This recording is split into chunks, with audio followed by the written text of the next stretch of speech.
So one of the most common ways to view the Grand Canyon is to visit it from above and looking down. But for myself and 15 others, we had a once-in-a-lifetime opportunity to travel through the Grand Canyon by way of the Colorado River. For many of us, this was a dream come true, not just because we drew one of the 462 permits, but also to get that time off from work. To travel through the Grand Canyon by the way of the Colorado really gives you a perspective unlike anything else you've ever experienced. You are truly up close and personal with nature, and it's awe-inspiring from what you witness along the Grand Canyon. You really walk away with a new appreciation of life. But for most, what they think of is the big rapids of the Grand Canyon, this being one of the most largest and most difficult being lava falls. This is an 18-foot boat being swallowed up by a wave. So imagine you at the rows, now look 9 feet up, and that's the rapid that you're about ready to get swallowed by. But there's so much more to the Grand Canyon than the big water. You know, when you witness Havasu and when you witness Little Colorado, it is just breathtaking. I mean, it is truly something out of a movie and an oasis in the desert. You actually get to float around in what we like to call blueberry cereal river water. And then you have opportunities such as this. This is Elf Chasm, I think it is, and it's like a pirate Disneyland kind of theme ride where you climb within the mountain, in the rocks, you come up on the top, and then you get to jump out from the top of the waterfall and execute a perfect cannonball as you saw me doing there. But there are majestic waterfalls throughout the Grand Canyon. Now, we went there in June, and this is what we saw. This was a massive waterfall, one amongst many. Very, very cold, especially in 115-degree weather. Just truly beautiful, beautiful waterfalls. I became so bored with them, I bailed out of 2 of the hikes to see them. But one of the things that was really striking to me was to witness how large the canyon walls are from down and looking up. I mean, and not only that, but you were witnessing geology that is almost 2 billion years old. And you truly walked away realizing how small and insignificant you are. Just like anything, there's tourist traps. This is the one stop that everybody does. And when you approach this, it doesn't look that large, but as you get closer, it gets bigger. This cavern gets bigger, and then you walk up to it. And then you realize it's this massive amphitheater that could hold thousands of people within inside. And it's really, really, really neat.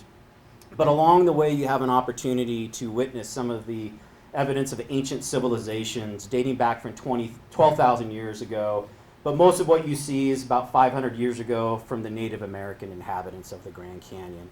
And you can understand when you witness the Grand Canyon this way, why it's so revered and why it's so important to the Native Americans.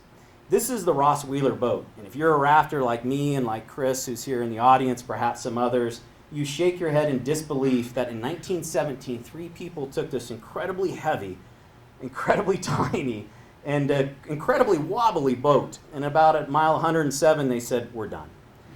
Now, when you raft, you eat like kings. It's fantastic, but you share your kitchen duties. Hygiene, environment, very, very important.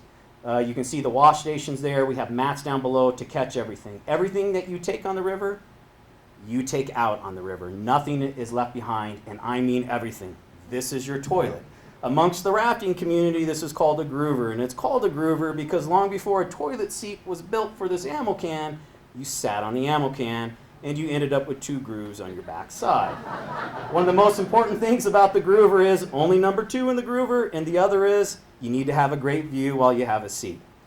Camping at night, it's either by tent or boat. But if you're going to sleep on your boat, as Chris would probably attest to in this picture, you want to make sure you pay attention to the tides of the river that are dam controlled. And you don't end up on a beach boat that's 1,800 pounds, slightly inverted with blood to your head. But nevertheless, there's always somebody to wake you up at 5 a.m. with coffee.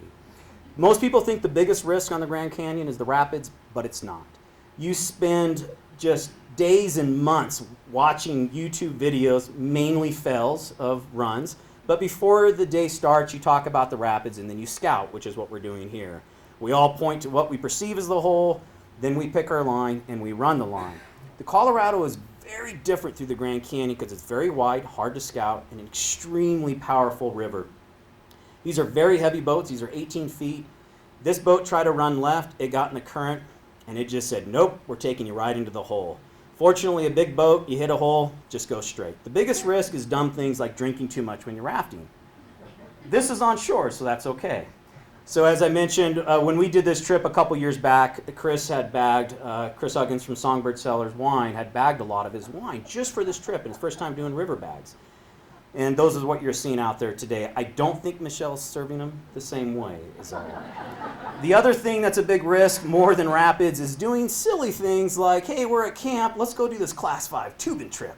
Dodge boulders, a cactus in the middle of the river, and hey, let's just shoot this drop at the end. My buddy Brian is up at the top watching me tumbling down. Fortunately, no broken limbs. At the end of the trip, we worked with Mo Valdez at Last Leaf Printing, and he did some beautiful artwork for us, and he created 2 prints, one a moon, one a sun.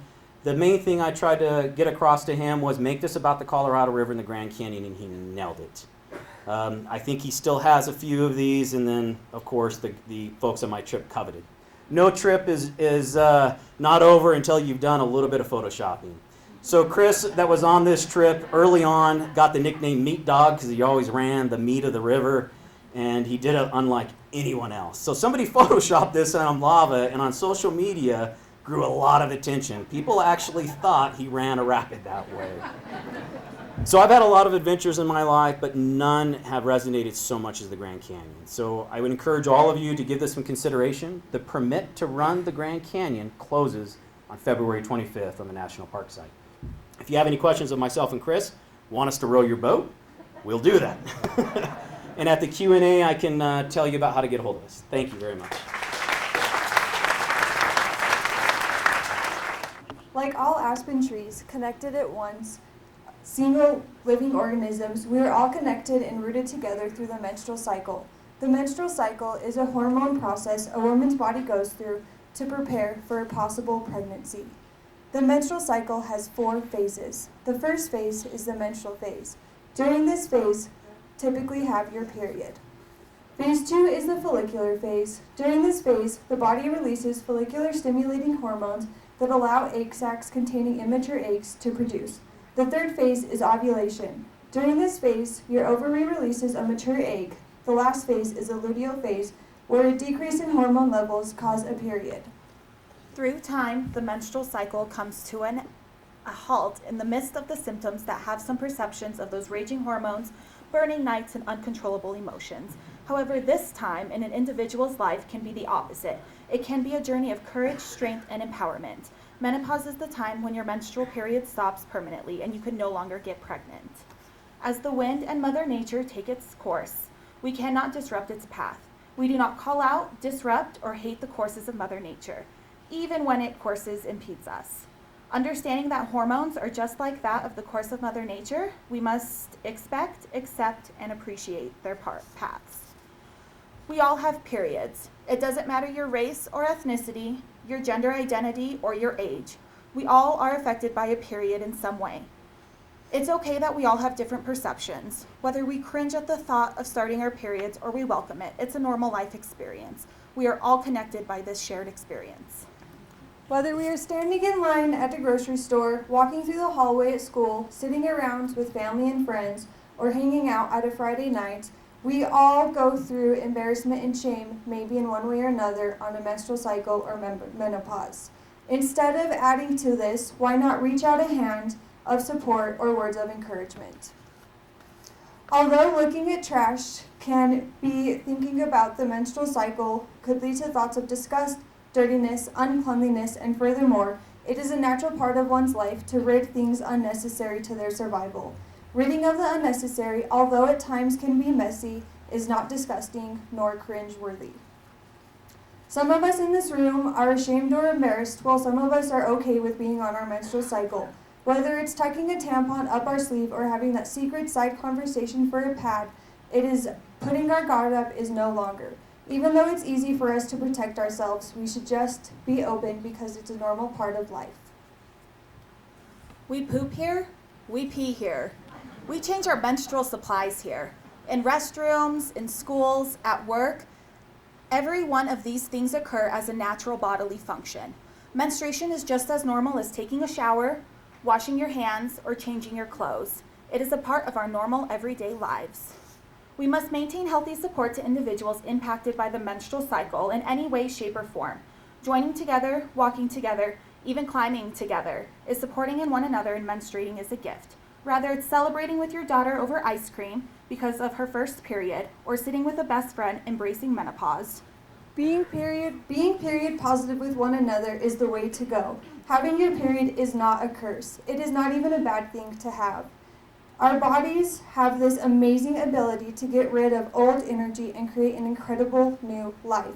That is something to celebrate and be joyful about. We see the celebration in Japan, where mothers prepare the traditional dish of sakihan. Sticky rice and red beans come together to make a beautiful red-colored dish representing happiness. This dish is made for special occasions, representation the positive embrace individuals face during this phenomenal journey. People indigenous to these lands believe that women and the moon are connected. Menstruating during our moon time is sacred and strengthens the bond between those who bleed and the life force. Releasing old energy, just as Mother Earth does, encourages fertility. Starting within the womb as one, as mother and daughter, we seek connectiveness within each other. From sharing a new pregnancy, daughter to mother, to then creating a generational journey, the bond continues. When a young girl's next chapter into becoming a woman occurs, that connection between a mother and daughter only increases. No matter your geographic location, individuals face the menstrual cycle in many ways. From traveling country to country, city to city, through celebration and empowerment, periods happen anywhere and everywhere. Connectiveness in a way we pause to admire. Now we will be sharing stories about periods. I was 12 years old, feeling completely ill, not knowing why. Sitting in class, I began to feel more pain, cramps so-called, and there it was. I had started my period in class. I made a pound using toilet paper. Coming home, I immediately cried in shame and fear to my mom. She said, "You have started your period. There is no reason to be ashamed or fearful. Let's go get ice cream."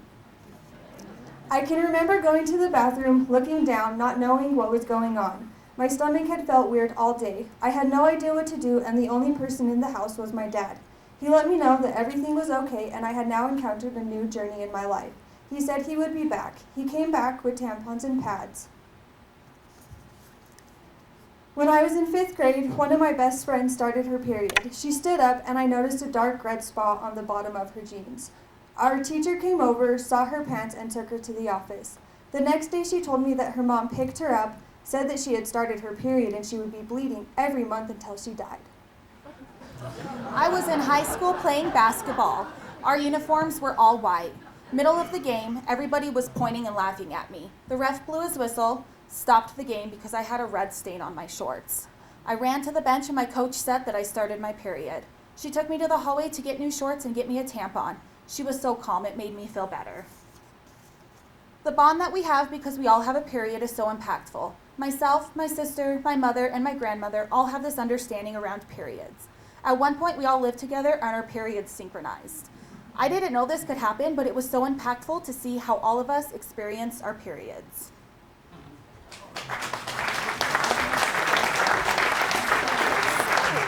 All right, hello. My name is Aaron Ramirez, and I am your librarian archivist here at PCCLD. I've worked here for about 1.5 years. I graduated from the University of Texas at Tyler in Tyler, Texas, with a bachelor's and master's in history. I received my master's of library and information science degree from the University of Wisconsin-Milwaukee. What do you think of when I say archive? Subterranean crypts attended by monks, centers of arcane knowledge, computer stuff. You're sort of on the right track. Archives preserve the remains of documents and records of kingdoms, nations, corporations, organizations, or people. Archives serve to make these materials available in perpetuity. A big difference between libraries and archives is that libraries retain and provide access to published works, while archives hold collections created or collected by organizations large and small, or by individuals. You can check out Shel Silverstein's Giving Tree at a library. You can find the original manuscript in an archive. Archives began with the advent of writing. The spread from Mesopotamia in the European tradition grew roots in Greece and Rome. Archives were the purview of the state, used to support the ruling class in the administration of their domain. Think laws, economic, data, exchanges of property. The French Revolution is a landmark in archival administration. Enlightenment ideals of liberté, égalité, and fraternité opened the National Archives to the public.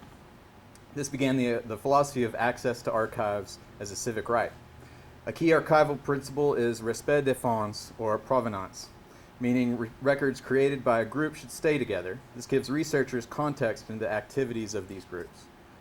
English-speaking archival practice is credited to this man, English archivist Sir Charles Hilary Jenkinson. In the early 20th century, he began work in the Public Records Office of England.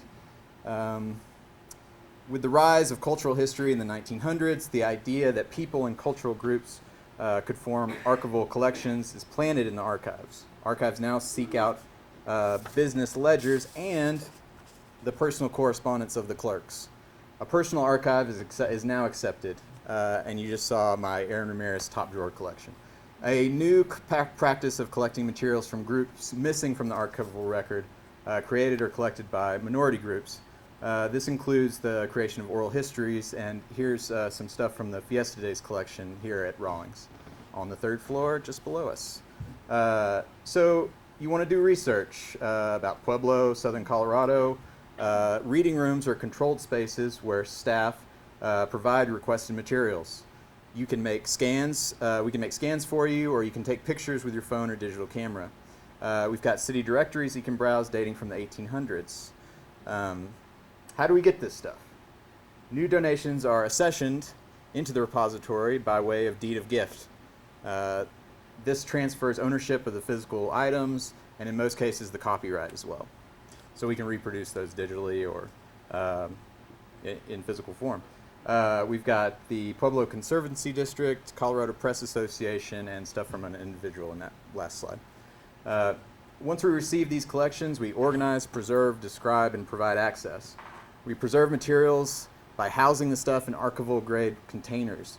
Paper is especially vulnerable to acid, not hippie acid, but carboxylic acid found in lignin. Browning, Pulp Fiction, and newspapers are examples of this. Rehousing protects against this, protects against lights, and forms a buffer from change in temperature and relative humidity, which accelerate deterioration. Access is facilitated through finding aids. Let's see. Collections are organized and described from the top down, the largest being collection. This unit could also be known as records or papers, depending on who created the collection.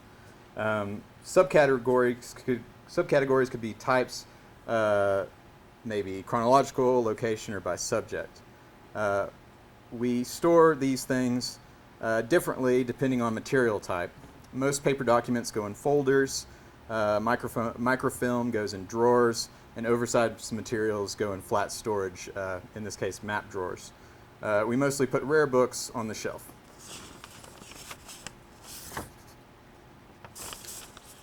Material types and services. We have newspapers, newsletters, magazines, all produced or about Southern Colorado, the state, or the Southwest. We also have ways for you to preserve your own archival materials with a digital memory lab downstairs. You can transfer VHS, mini DV, audio cassette tapes, photos, negatives, slides, and even 8mm film. A strong area of collecting in our archives are scrapbooks. These treasure troves of photos, newspaper articles, keepsakes, and God knows provides intimate looks into everyday lives and can be used to put larger historical events into personal context. We have a ton of visual materials. This includes photographic prints, slides, and negatives. You can go to our digital archives through our website and find images like this one of the crowd at Mineral Palace in the top left. Below you see cabinet cards from local professional photographers, slides of rock art sites, and negatives. Oral histories are recorded digitally now, but in the past the cassette tape was the way. We have hundreds of these tapes. We have Betamax and U-matic tapes documenting library events and programs, DVDs on local history topics, and presentations made with our resources. Film too. 16 millimeter films, KOA, reels, and more. We've got yearbooks from all the high schools. We've got Sanborn maps produced by insurers to determine the risk of a structure, so you can find out if your building was made out of brick, wood, or figure out where that outhouse was. You see the Outlaw scrapbook, or you just did, that we had to create a custom box because it was so large. Let's see. Some of these things were made for the moment. They're called ephemera, like this gas permit from the Office of Price Administration, state fair programs, and an 1876 railroad guide. They're not made to last, but they all provide us insights into the past. Thank you.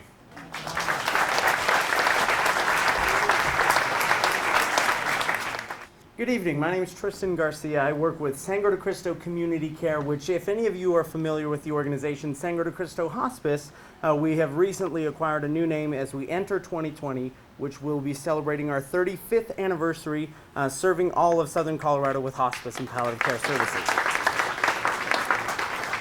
I want to start by mentioning our past before I mention our future, and this is our founder, Joni Fair, who in 1984 was working at Parkview Hospital in an office no larger than a closet when she continually served patients that were needing specific care for the end of their lives without knowing how to differentiate that care from trying to save somebody's life. She was not able to do it alone and needed some financial support. Anytime you think about starting a business, you've got to bring somebody on board that can handle the finances, and that's where George White came in, who also served as a volunteer chaplain, knowing that this was a service essential to providing hospice care. George not only handled finances, but chaplaincy as well.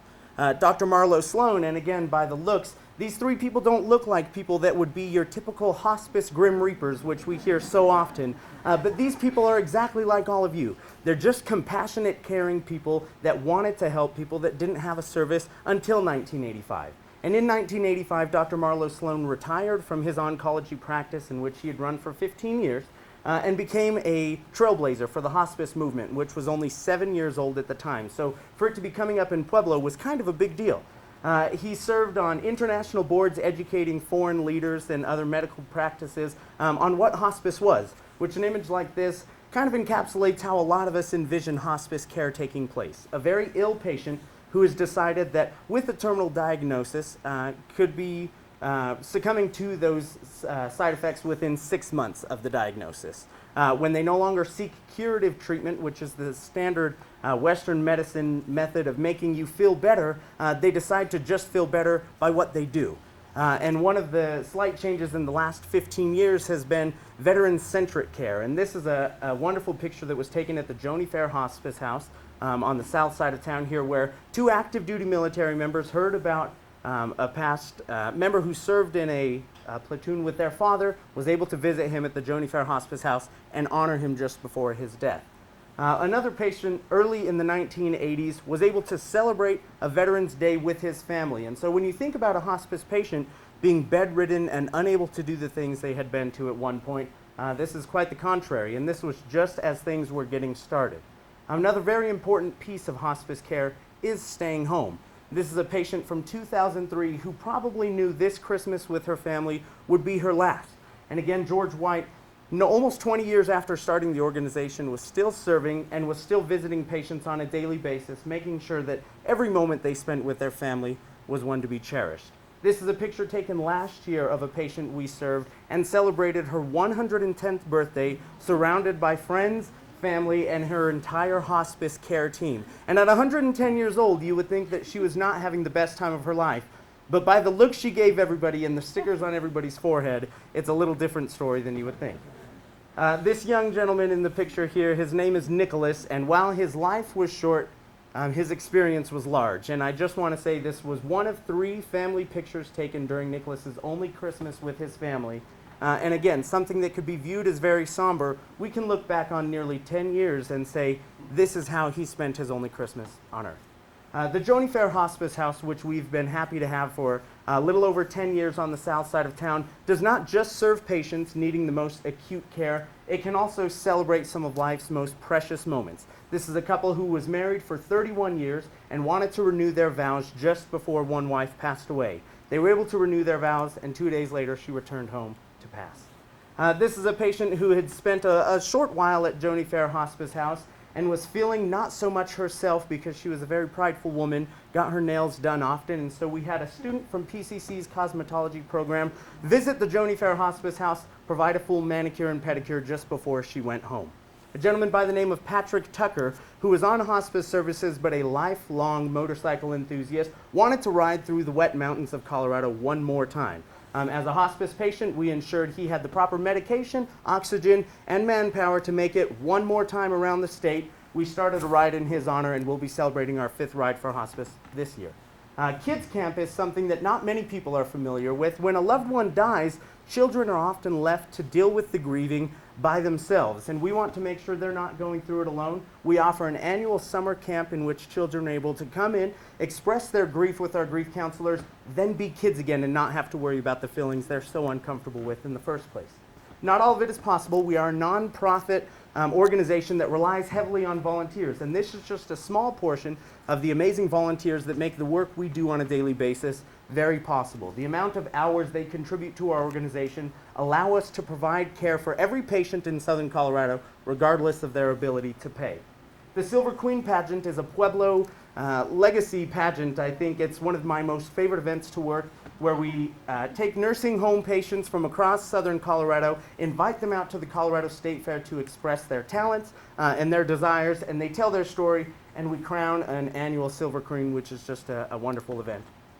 This gentleman was a hospice patient and was living out his final days at the Joni Fair Hospice House just in time to be a part of our Flag Day celebration 2 years ago. And while the gentleman is young and was facing a very unfortunate circumstance at the time of his passing, his family was able to join him, honor the country that he fought so dearly for, and he enjoyed some of his last days at the Joni Fair Hospice House. Not everything we do is about hospice, though. We do partner with local organizations, and we were very glad this last year to present more than 25 gifts to 2 bereaved families in town that had lost family members. Very grateful for the partnership with the Colorado State Patrol and everything they've done. So when you leave the room today, I don't want you to think of Sangre de Cristo Hospice as just taking care of the people at the end of their lives if they're facing a difficult situation. I want you to think of us all as wonderful people just like you all. I thank you all for being here tonight. Hi there, I'm Louise Ewing Berg. This is my grandmother, who was a suffragist, Lucy Hyde Ewing. Her daughter was my mother. And I grew up hearing about my grandmother, but unfortunately she died a few years before I was born, so I didn't know her. But when I heard my uncles and my mother talk about her, she sounded like a great lady, and I discovered that she was quite an upstart. These are a group of young girls. My grandmother is on the upper right.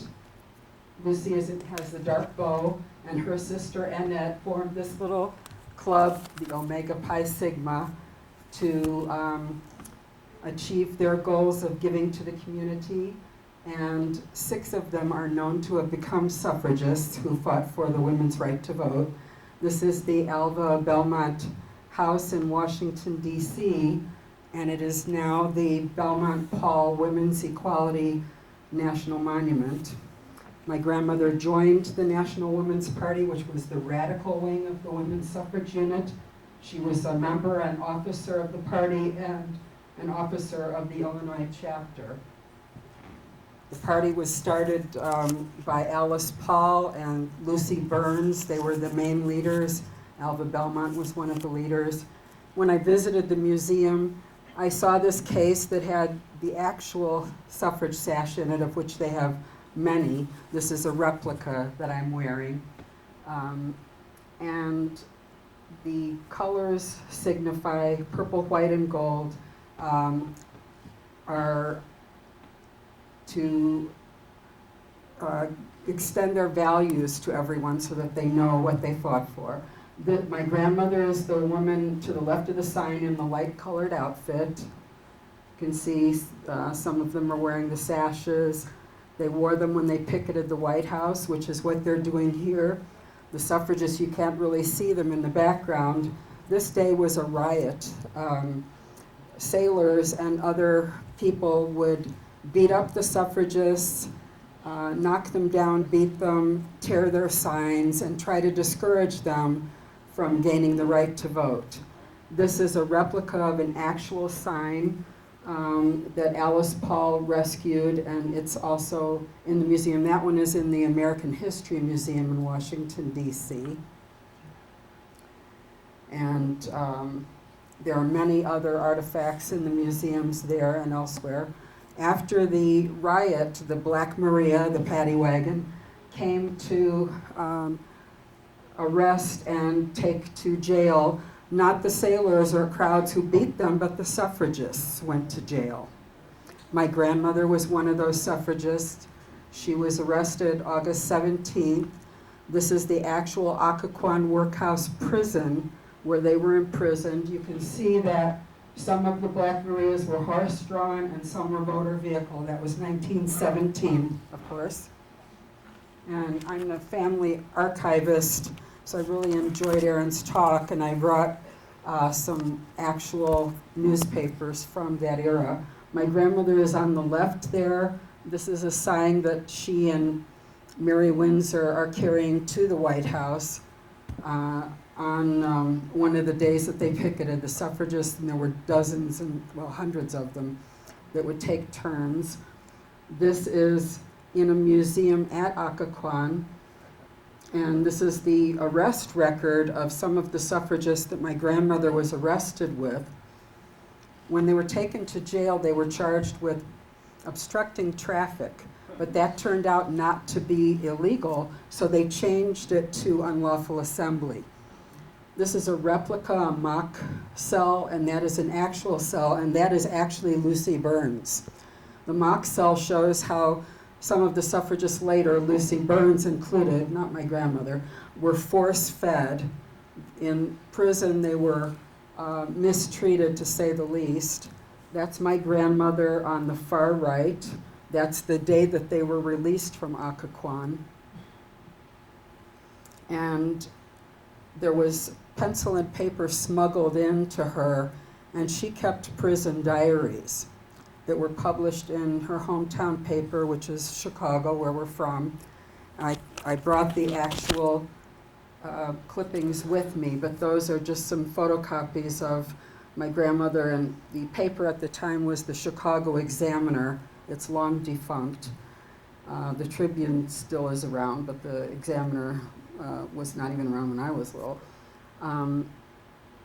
That is a train carrying the suffragists who had been imprisoned, went on a nationwide tour to drum up support for women's vote.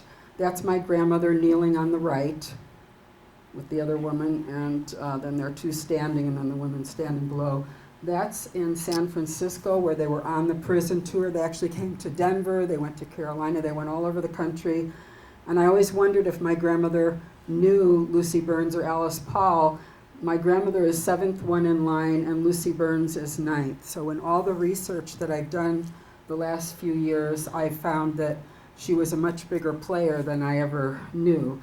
That's Alice Paul and unfurling the banner when we actually got the 36th state to ratify the 19th Amendment, giving women the vote. So that was a huge day for celebration. And immediately after that, this is their weekly newspaper of the National Woman's Party was The Suffragist, and the title of that is called At Last. The woman on the left represents American women, the woman on the right represents liberty, and that's my grandmother again. So now I believe, and many of my friends believe, it's time to pass the Equal Rights Amendment. We have had our 38th state ratify the amendment, but there's still some question as to whether or not it will be enacted. So I would appreciate it if you would contact your legislators. Thank you very much.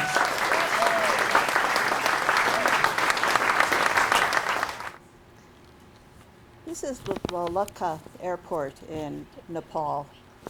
Okay. This is the airport in Nepal that we started our trek to Everest Base Camp. It drops off like it looks like right there with the plane. And they lose about 5 planes a year, they said, with the people.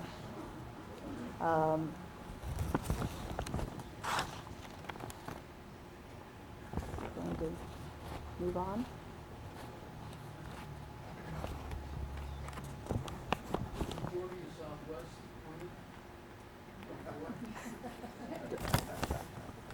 Do I move it or do you move it?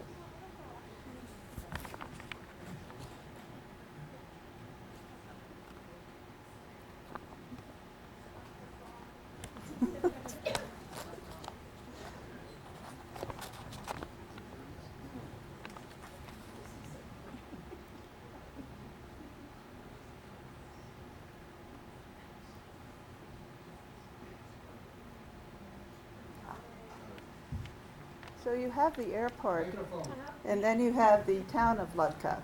And no cars or motorized vehicles are allowed after the airport. So for the rest of the trip, you're walking. But they do have cell phones, though. Very little electricity. This is one of their agricultural areas. And everything that is brought in has to be brought in by plane or by people. They don't eat very much. They have lentils, potatoes, rice, and they drink yak milk. And that's what we were feeding on. This is crossing the river, and we were on the highest bridge, suspension bridge. It's aluminum, steel, wood, and the yaks are on there too, and everybody else that's there is on that bridge. The yaks have right of way. This is Namache Bazaar. These are the prayer wheels. And the most interesting thing about these towns is they're built around getting the climbers and the trekkers to Everest. This is a stupa. This is there are 2,500 of those in this area, and it has the bones of the monks in it. It's for meditation. This is right above Namache Bazaar, and Everest is right above Kayleen's hat. It's the one, it's about the only place you can see it on the trek.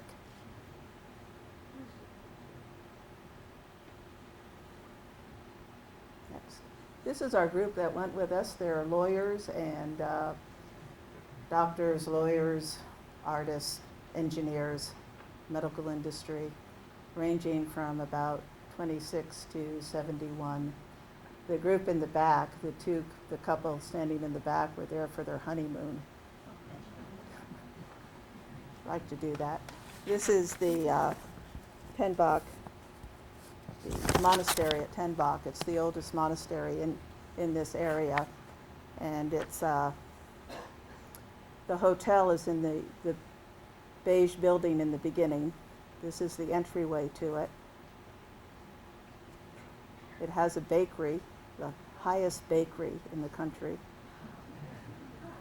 Makes high altitude cooking a little bit. Can you talk closer to the microphone, please? Sorry. And this is Len. He's learning how to work with the horses, and the horses are for the tourists. He's 16 years old, and this will be his job for the rest of his life.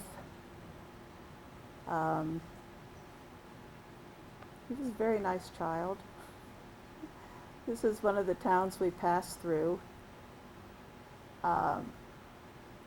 Again, this town is purely for the tourists. There is no other industry in this part of the country.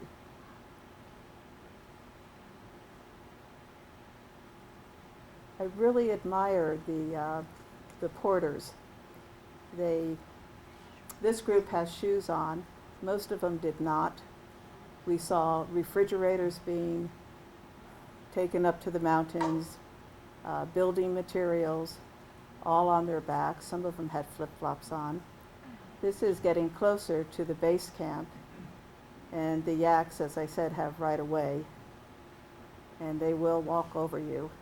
But the views are absolutely gorgeous there, and the mountains are so high, It's almost impossible to imagine how big they are.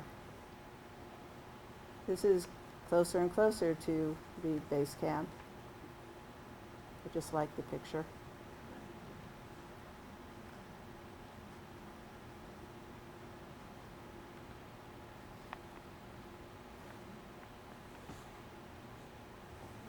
This was my favorite place. This is the shrines to the to Mount Everest and the people who didn't make it up, both the Sherpas and the climbers.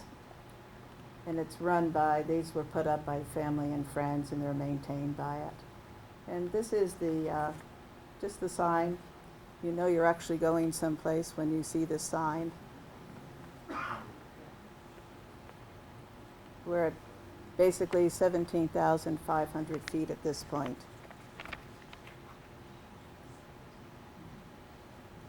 This again is to show the scale. You would be a spot, just a dot on that ice front. It is just overwhelmingly large.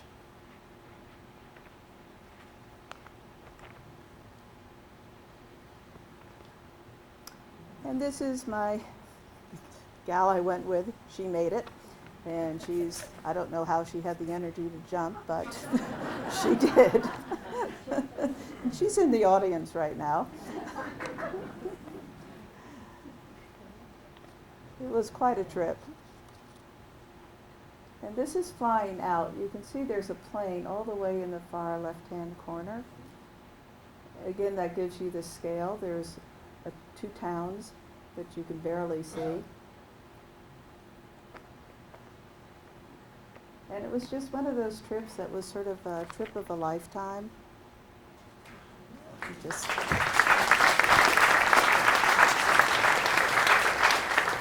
In our divided society, it's almost an impossibility to expect a room full of people to agree on something. Tonight, I'm asking the impossible. I implore you all to indulge me for the next 380 seconds and agree that this is where we live.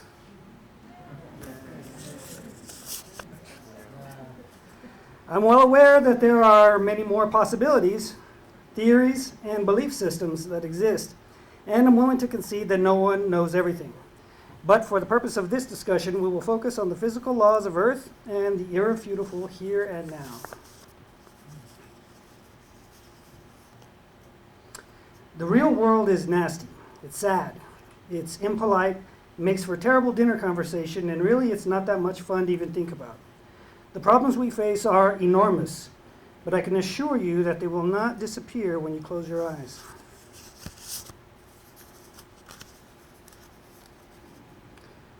I'm a big fan of the superhero genre. I've seen superheroes save the world from supervillains, aliens, even asteroids. But none of them have taken on the fatherless home syndrome or try to fight the plague of drug addiction or even attempt to solve the mental health crisis that persists across this nation. So what are the current solutions to the problem? Government assistance, charities, nonprofits, volunteerism, all working independently and sometimes together to help people, temporarily. I submit that these are all like a Band-Aid on a gaping wound, never addressing the real problem. So what's missing? Some people simply choose to disengage from society, and you can't help people who don't want it. But for the ones who are outcasts and want back in, these people are missing what a well-adjusted person seems to have almost naturally: a family, friends, healthcare, and a place to live. You may have heard the phrase derived from an ancient proverb, "It takes a village to raise a child." Another saying from Swahili is, "One who is not taught by their mother is taught by the world."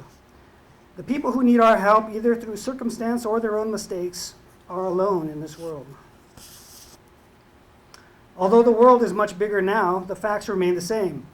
What affects one of us affects us all, in one way or another.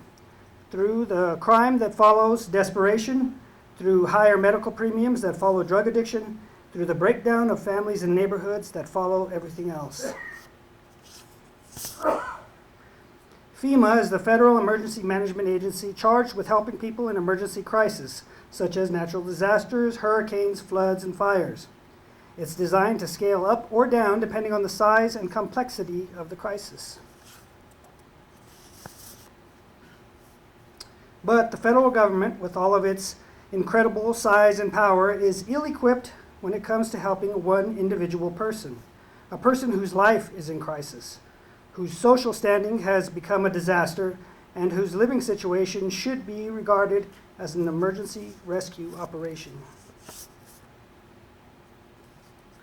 This flow chart can easily be found on FEMA's website for free. While I was in training to be a member of the emergency response team at my work, I was studying this flow chart and pondering the world's problems as I'm prone to do. Suddenly, it all made sense. We need to have an organization of people willing to respond to individual crises. So here's the plan. Utilizing good, honest, everyday people, we build a coalition, a network of people combining the assets we already have in place from slide number 5 and attack the problem at its core, a national emergency on a local level, or what I like to call the modern village. We can take over foreclosed properties and find people with houses and extra space to share their home with a homeless person, a person who has cut ties with their own family, may have mental health issues, and is probably addicted to drugs and alcohol. The only way to enlist the help of people, caring, nurturing, empathetic souls like yourselves is to guarantee safety. Safety is paramount. Every person in crisis will need close local contacts and resources. The homeowners may simply be the host, while other people on this emergency response team, people who volunteer their time, mentorship, or a ride to an appointment, etc. The idea being that many hands equal light work. Upper management. These volunteers are on a different level than myself in the world. They are community leaders, doctors, lawyers, judges, and senior citizens, people with wisdom and a little bit of extra time to organize and communicate a plan. These positions can be done locally or remotely through phone calls and emails. We are going to need professional help, smart people to write grants, organize budgets, and keep us from getting sued. There is no doubt that in my mind the legal department will have its hands full. And of course, eventually everything comes back to money. Nothing is free in this world, not even volunteerism. We need money for some of the paid positions, money to help the homeowners, money to grease the wheels. Money makes the world go round. Fortunately, we live in one of the wealthiest countries in the world, and all we need to do is find 1 or 2 jolly billionaires to pitch in, and we should be good. Some things in this world are impossible. Superman can't really fly, and the Ninja Turtles can't really do karate. But helping a fellow human being get their life on track who happens to live in the same neighborhood as you isn't only possible, it's just within arm's reach. Every human being has potential for love or hate, order or chaos. Every single person has thoughts, emotions, and ambition. Even without any help at all, life persists even in the harshest of the conditions.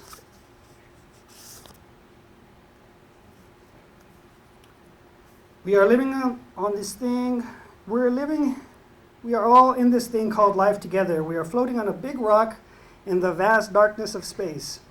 In the end, we may not agree on anything, but I challenge each and every one of you today to make a choice. Thank you.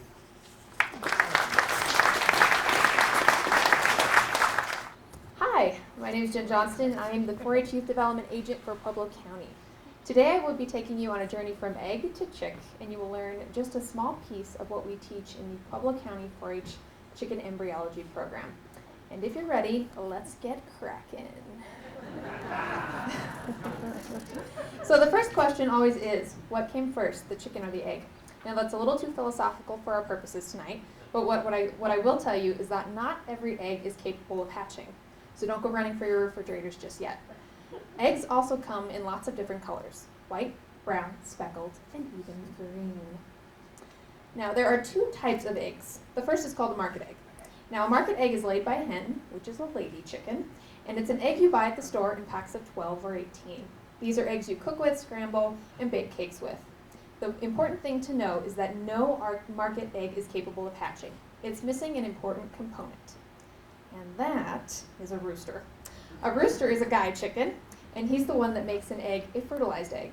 A fertilized egg is an egg laid by a hen, fertilized by a rooster, and this is the egg that has the possibility of hatching. Now, you can eat farm fertilized eggs, there's nothing wrong with them, but they do also have the amazing capability of producing life. So what does it take to get from fertilized egg to chick? Well, there's 3 main components. Eggs must be incubated for 21 days, they need to be incubated at 65% humidity, and they need to be incubated at 99.5 degrees Fahrenheit. A good way to remember this is heat and humidity, time and turning. Now let's turn our attention to the parts of the egg that make chicken embryology happen. First of all, we have the shell. Now the shell has a very important job. It keeps everything inside. It is mostly smooth, but actually has small pores that allow heat and humidity to enter. The shell is made entirely of calcium. I like to think of the egg like the outside of a car. The eggshell itself is actually very strong. If you were to take an egg and squeeze it in your hand with equal pressure on all sides, it wouldn't break. The shape is designed to take the weight of a several-pound bird sitting on it and not break. Like our eggmobile here, it keeps everything inside safe and sound. Now, let's talk about the inside. All around the inside of the eggshell is something called a membrane. That's the papery substance you see up there. The membrane is like a Band-Aid. If the egg does get a little cracked, the membrane acts like a shield and actually hardens from the inside to keep everything in. A cracked egg can still hatch if the membrane is intact. Now we've got to talk about the gooey stuff. The first thing is actually the smallest thing. Right there in the middle of that red circle is something called the germinal disc. It is also sometimes called the germ spot.